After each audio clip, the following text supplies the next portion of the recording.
dan saya di bulan Juni, Juli, dan seterusnya akan melakukan pembinaan preman-preman yang biasa bikin onar, akan kami masukkan ke barak militer.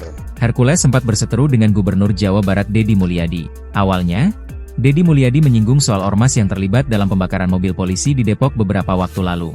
Ia lantas berjanji akan melakukan penertiban terhadap sejumlah ormas yang membuat onar atau keributan dan juga menerapkan sistem premanisme. Hal tersebut langsung memicu reaksi dari Hercules. Mantan preman Tanah Abang bahkan mengancam bisa saja menggeruduk gedung sate dengan 50.000 anggota ormas yang dipimpinnya Grip Jaya di Jawa Barat. Nggak bakal bisa dibubarin. Nggak bisa? Datang 50.000 orang, tidak merusak, anarkis, polisi pun tidak bisa bubarin mereka, tidak bisa karena itu dilindungi oleh undang-undang, sambungnya. Deddy Mulyadi tidak terlalu menanggapi terkait ancaman Hercules siap geruduk gedung sate dengan 50.000 orang.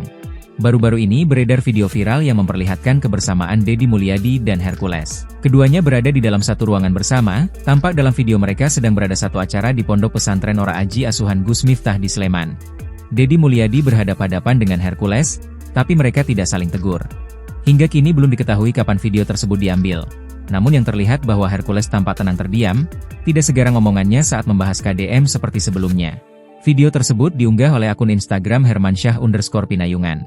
Tampak mantan preman Tanah Abang itu lebih banyak diam sambil memeriksa handphonenya. Sementara Deddy Mulyadi tengah sibuk menyambut dan menyapa tamu-tamu.